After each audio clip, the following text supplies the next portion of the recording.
जय हिंद साथियों, आज हम बात करेंगे जमीन का रक्षक। कहानी के बारे तो चलिए शुरू करते हैं।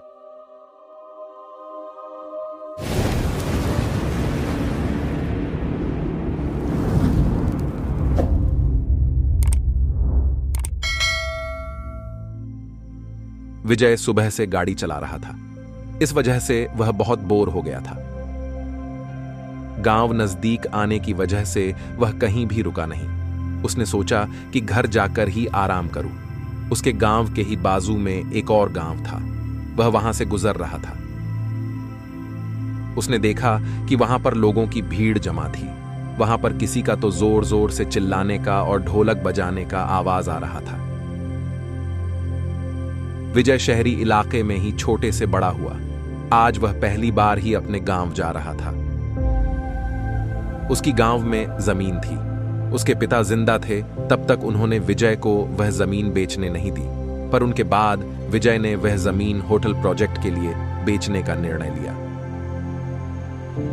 उसी काम से वह गांव जा रहा था। वह जिस गांव से जा रहा था उस गांव में से उसे ढोल बजने की आवाज आ रही थी। उस उत्सव की मशाल से रात भी प्रकाशित हो गई थी। वह यह सब पहली बार देख रहा था। जब विजय उसके गांव में पहुंचा तब उसने देखा कि उसका गांव भी बाकी गांव जैसा सजा हुआ था, पर वहां कोई भी उत्सव चालू नहीं था। उसने घर की देखभाल करने वाले भोला अंकल को पूछा कि इतनी सजावट किसके लिए है। तभी अंकल ने बताया कि कल गांव में भूत कोला होने वाला है, उसी की ही तैयारी है। अंकल उसे कुछ बताने वाले थे, पर विजय उनका कुछ भी सुनने के मूड में नहीं था। वह बहुत थक गया था, इसलिए वह सो गया। जब सुबह हो गई तब होटल प्रोजेक्ट के आदमी उसे मिलने के लिए उसके घर आए। विजय ने उनको उसकी जमीन दिखाई। डील फाइनल हो गई। शाम को वह अपनी प्रॉपर्टी पेपर पर साइन करने वाला था।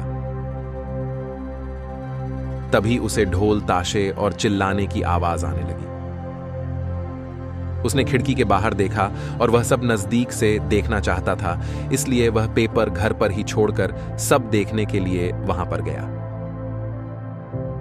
उसने देखा कि गांव के सब लोग उस जगह पर इकट्ठा हुए थे।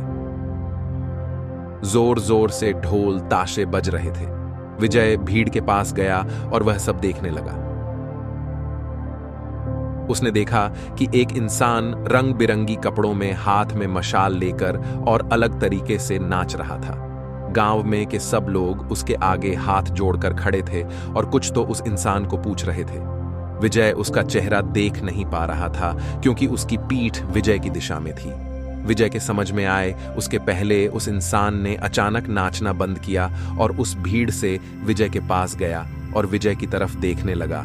उस इंसान को इतना नजदीक से देखकर विजय डर गया। उस इंसान के चेहरे पर पीला रंग लगाया हुआ था। शरीर पर अलग अलग जेवर और सिर पर जंगली जानवरों का मुखौटा था। यह सब उस इंसान को अलग दर्शा रहा था। वह इंसान विजय को बहुत देर तक देखता रहा और अचानक वह विजय की तरफ देखकर जोर से चिल्लाया। उसकी आवाज सुनकर विजय डर गया। क्या करूं उसे समझ नहीं आ रहा था। तभी वो इंसान जंगल की दिशा में भाग गया। उसके जाने के बाद गांव वाले विजय की तरफ आए। विजय को उनके चेहरे पर अलग ही डर दिखा। वह सब डरे हुए थे। सब लोग विजय को सावधान रहने को बोल रहे थे। उसके साथ कुछ तो महाभयंकर होने वाला था, पर विजय को यह सब गांव वालों की व्यर्थ बातें और अंधश्रद्धा लग रही थी। वह वहां से सीधे उसके घर गया। उसके पीछे पीछे उसके अंकल आए। वह बहुत डर गए थे। वह विजय को बोले, जो अभी तुम्हारे पर चिल्लाए वह पंजूरी भगवान थे, जो गांव के लोगों की और उनकी जमीन की रक्षा करते हैं और सभी विपत्तियों से लोगों की रक्षा करते हैं। वह हर साल भूत कोला में आकर गांव वालों की अड़चन को दूर करते हैं और उनके आने के आनंद से हम यह उत्सव मनाते हैं। अंकल विजय को बोले कि वह तुझ पर चिल्लाए, मतलब तुम जो जमीन होटल के लिए बेच रहे हो उसके विरोध में पंजूरी भगवान है। यह सब सुनकर विजय जोर जोर से हंसने लगा। अंकल विजय को समझा रहे थे कि तुम अगर पंजूरी भगवान के विरोध में जाकर यह जमीन बेची तो तुम्हारे जिंदगी को धोखा हो सकता है। अंकल का यह बोलना सुनकर विजय रूम में जाकर प्रॉपर्टी पेपर लेकर उन पेपर पर साइन करके सोने के लिए चला गया। विजय गहरी नींद में था। नींद में उसे एक आवाज सुनाई दी। वह आवाज वैसे ही थी जो उसने शाम को भूत कोला में सुनी थी, पर इस वक्त वह आवाज किसी के रोने की थी। विजय डर गया। वह उस आवाज का पीछा करने लगा, लेकिन उसे दूर दूर तक कोई नहीं दिख रहा था। उतने में हवा में से आग का एक भार विजय के पास आया और वह आग में से पंजूरी भगवान उसके सामने प्रकट हो गए और जोर से चिल्लाए। यह सब देखकर विजय पसीने से लोटपोट हो गया। वह भागकर उसके गाड़ी में बैठा और वह गांव छोड़कर जाने लगा। वह जंगल के रास्ते से जा रहा था। तभी अचानक उसकी गाड़ी के आगे उसे कुछ दिखा। वह देखकर वह पूरी तरह सुन्न हो गया। उसकी गाड़ी के आगे सोने के दांतेदार और सोने का हार पहने वाला एक जंगली सूअर उसके गाड़ी के आगे खड़ा था। विजय ने अपनी गाड़ी रिवर्स की, तब उसकी गाड़ी पास के पेड़ से टकराकर विजय का एक्सीडेंट हो गया। जब वह होश में आया, वह हॉस्पिटल में था।